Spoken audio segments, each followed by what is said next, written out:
Este video comprende el muestreo y los tipos de muestreo en la investigación cuantitativa. Los tipos de muestreo se dividen en dos ramas. Muestreo aleatorio, cuyos tipos son simple, estratificado, por conglomerados, polietápico y sistemático. Y el muestreo no aleatorio, que comprende los tipos por cuotas, contencionado, incidental y por bola de nieve. La población es el conjunto de todas las unidades de estudio, ya sea sujetos, objetos o animales, cuya característica observable o reacción que pueden expresar nos interesa estudiar. El hecho de que las poblaciones, por lo general, estén formadas por un gran número de elementos, hace que la descripción exacta de sus propiedades sea un objetivo prácticamente inaccesible, por lo que habitualmente se trabaja con una muestra que se toma de una población de estudio definida y delimitada, por lo que representa una parte de la población de la cual se recolectan los datos. La muestra contiene teóricamente las mismas características que se desean investigar en la población. Estas son tres. 1. Provee economía de tiempo y recursos. 2. Delimita la población para generalizar resultados y establecer parámetros. Y 3. Define la unidad de muestreo y de análisis. Esto significa que las poblaciones deben situarse claramente en torno a sus características de contenido, lugar y tiempo, lo que se denomina marco muestral. Las unidades de análisis son de qué o de quiénes se van a recolectar los datos.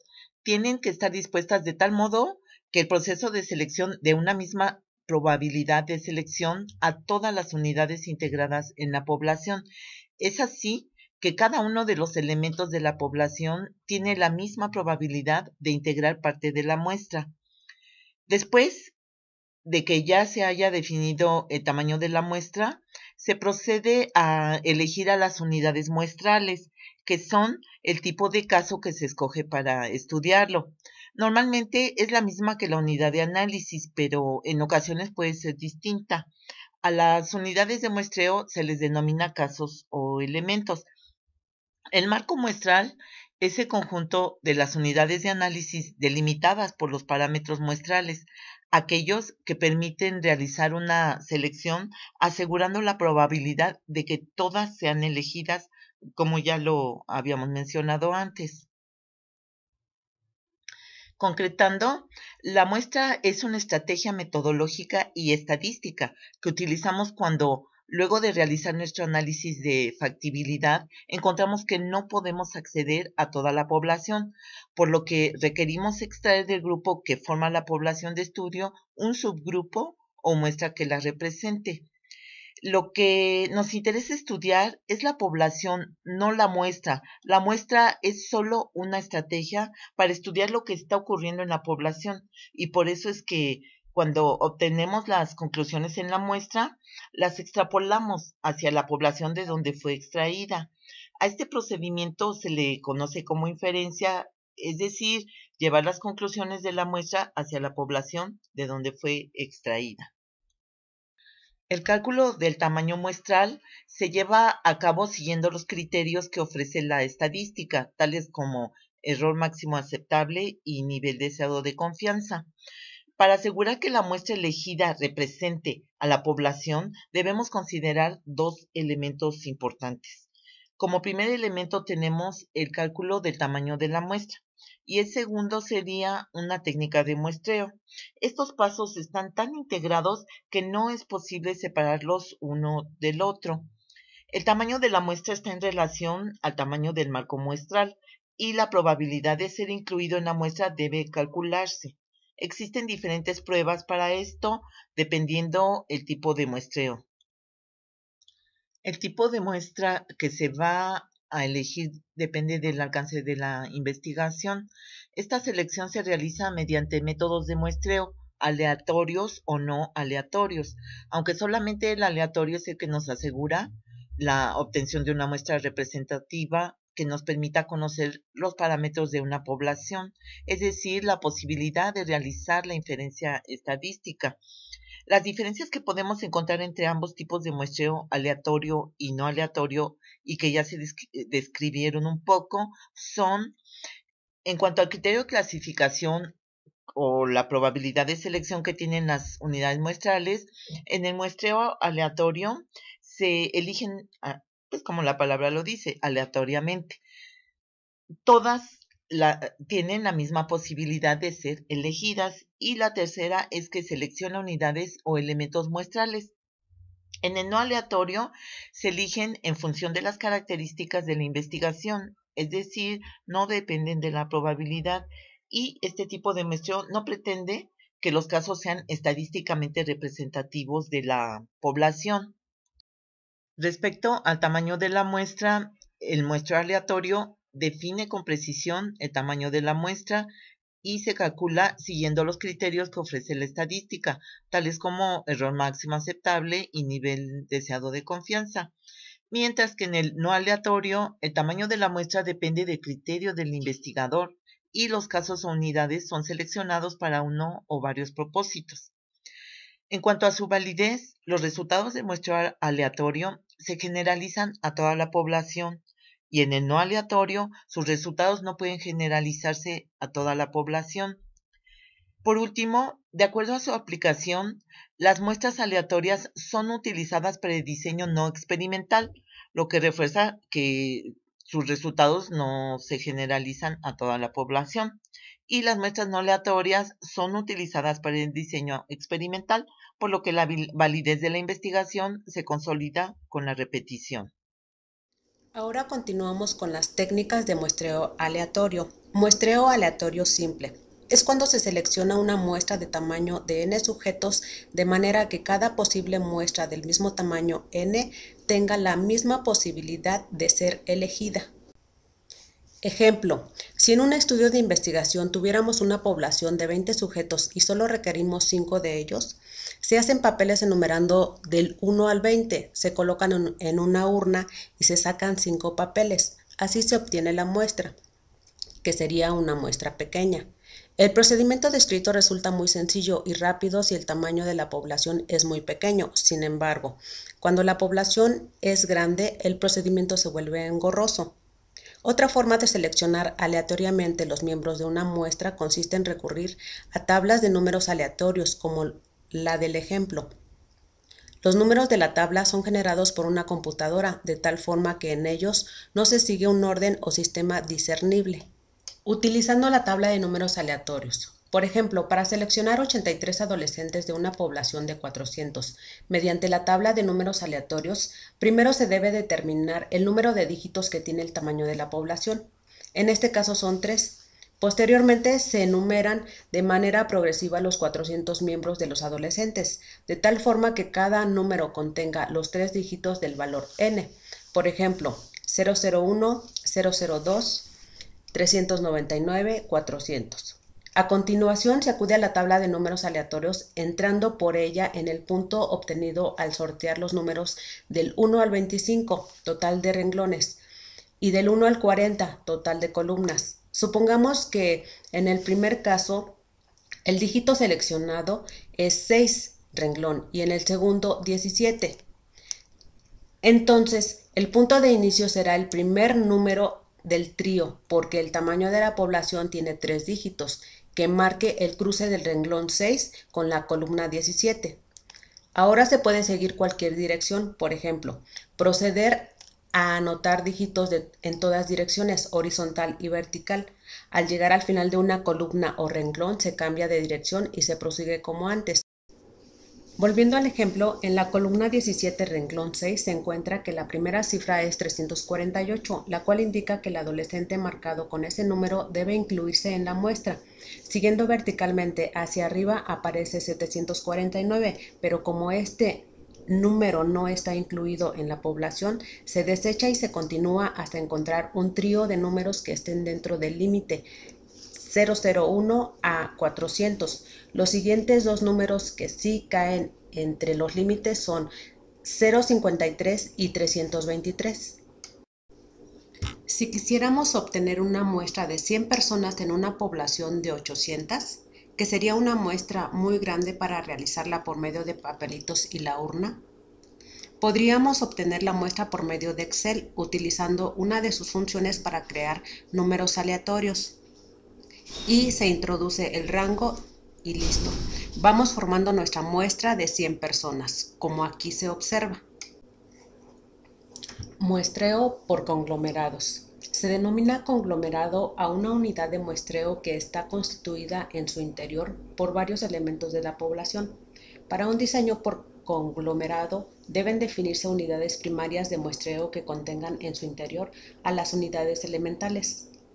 Un ejemplo clásico de este tipo de muestreo lo constituye el caso en que se requiere extraer una muestra de hogares en una ciudad. Muestreo sistemático.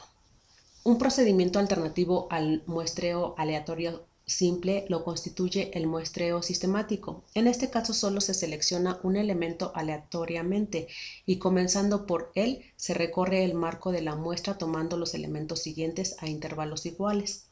El primer paso consiste en determinar el número de veces que puede incluirse la muestra en la población.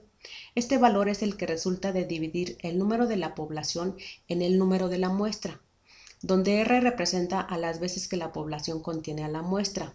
N mayúscula es el tamaño de la población, N minúscula es el tamaño de la muestra. Luego se genera un número aleatorio entre 1 y R.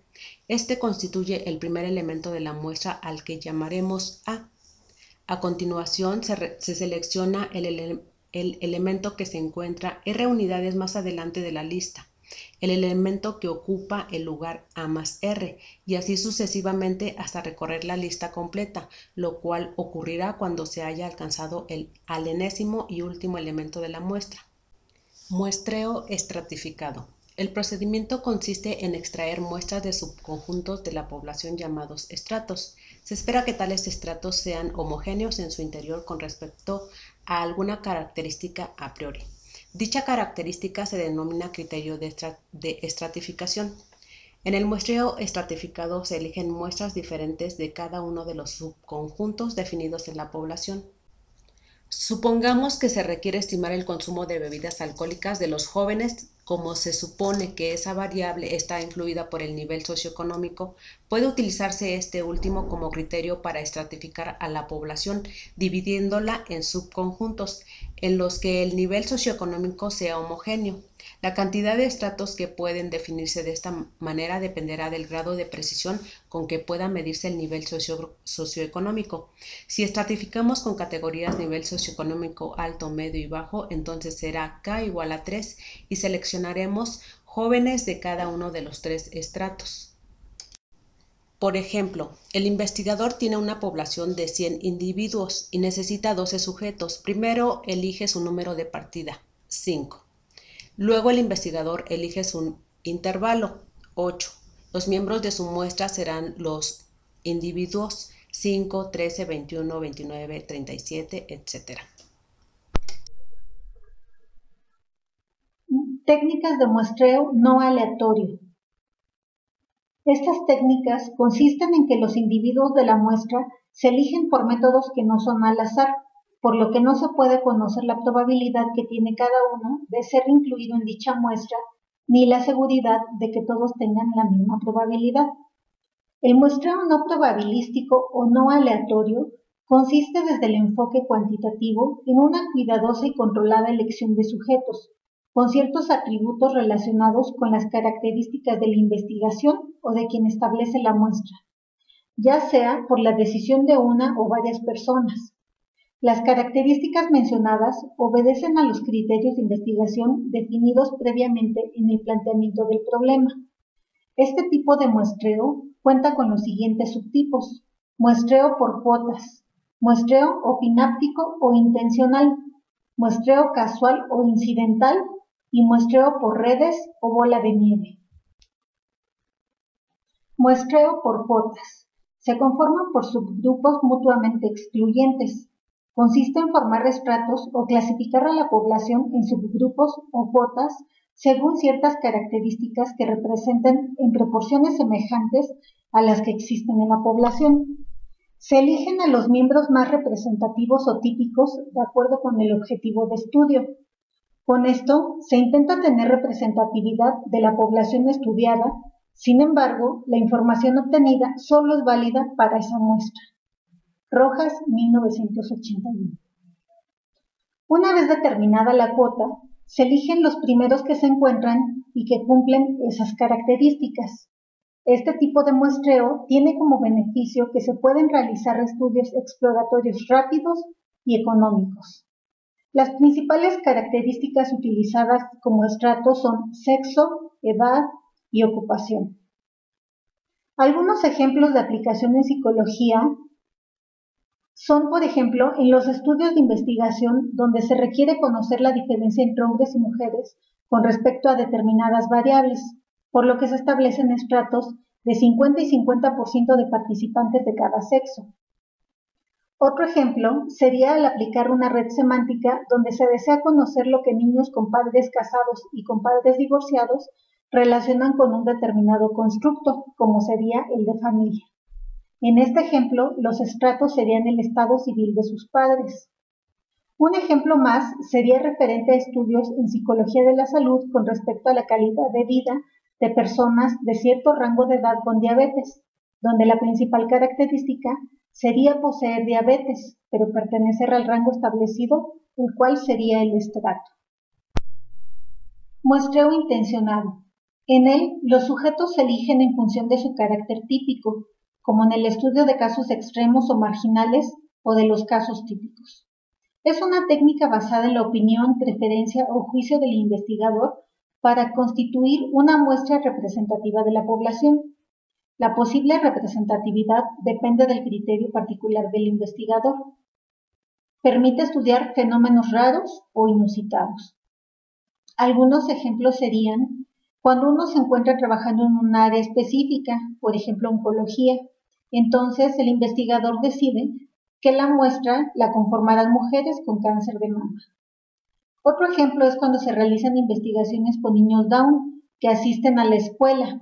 En este ejemplo se supone que el investigador elige esa característica debido a que les representa facilidad estudiarlos a ellos.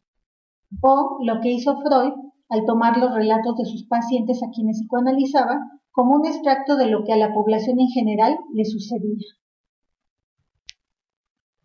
Muestreo incidental o casual.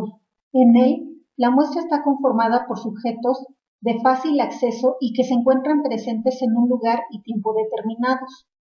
Los sujetos se van incluyendo en el estudio a medida que se presentan y hasta que la muestra alcance el tamaño que el investigador desea.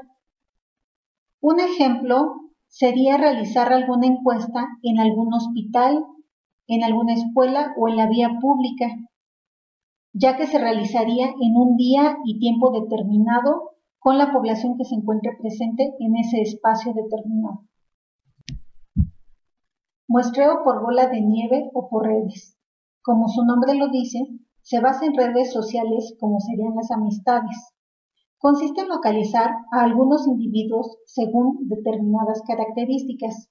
Una vez que se encuentra al primer representante de la muestra, este puede conducir a otro y así sucesivamente hasta conseguir la muestra deseada. Se utiliza generalmente en poblaciones marginales o de difícil acceso. Algunos ejemplos serían estudios en personas que padecen determinada enfermedad rara o poco común, en investigaciones acerca de prácticas comunes en miembros de alguna secta o en aficionados a prácticas culturales inusuales que llevan a cabo con reserva. También se puede utilizar en investigaciones sobre adictos que rechazan las instancias de rehabilitación o en mujeres golpeadas que ocultan su condición y que requieren atención psicológica inmediata por encontrarse en peligro su vida. El muestreo es un elemento clave en la metodología de la investigación, puesto que implica seleccionar a un grupo de elementos utilizados para dirigir un estudio. Por ello es importante diseñar un plan de muestreo que defina los procesos de selección de un grupo de elementos determinado. El grupo de elementos seleccionados deriva de un universo, el cual es una serie real o hipotética de elementos que comparten características definitorias relacionadas con el problema de investigación. Sin embargo, en ocasiones es imposible estudiar todo este conjunto, por lo que se toma una población como conjunto definido, limitado y accesible del universo, siendo este el grupo al que se intenta generalizar los los resultados del estudio. De igual manera, en ocasiones este conjunto sigue siendo grande para llevar a cabo el estudio y se extraen individuos de esta población a partir de un procedimiento específico para ser estudiados. A este conjunto le llamaremos muestra, siendo esta una fracción o segmento de una totalidad que constituye la población. Para que esta muestra sea representativa, debe contener las características relevantes de la población en las mismas proporciones que están incluidas en esta. Es importante señalar que un elemento se convierte en unidad de muestreo en el momento en que se encuentra disponible para su elección y en el instante que es viable su elección práctica como fuente de datos o de información. Los criterios de inclusión son las características que provocan que una unidad sea parte de la población. Por ejemplo, hablamos de la edad, el sexo, el grado escolar, etc., que tienen que ser característicos de esa población que vamos a tomar como muestra. Por el contrario, los criterios de exclusión son características que ocasionan que una unidad no sea parte de la población, es decir, cuando los criterios de inclusión no estén contenidos en la muestra para ser seleccionados. La importancia del papel de la estadística y la probabilidad en el muestreo se encuentra en la recolección, en la organización, la presentación y el análisis de un conjunto de datos con el fin de tomar decisiones inteligentes y acertadas en condiciones de incertidumbre. También nos permite obtener una comunicación basada en datos cuantitativos y es considerada como parte esencial para realizar datos experimentales y basados en la observación. La estadística es de gran importancia en la investigación debido a que permite una descripción más exacta, nos obliga a ser más claros y precisos en procedimientos y en nuestro pensar, nos permite resumir los resultados de forma significativa y cómoda y posibilita la deducción de conclusiones generales. Desde la psicología, nos concede realizar inferencia estadística, que es el conjunto de métodos y técnicas que nos permiten inducir cuál es el comportamiento de una determinada población a partir de la información empírica proporcionada por una muestra con un riesgo de error medible en términos de probabilidad.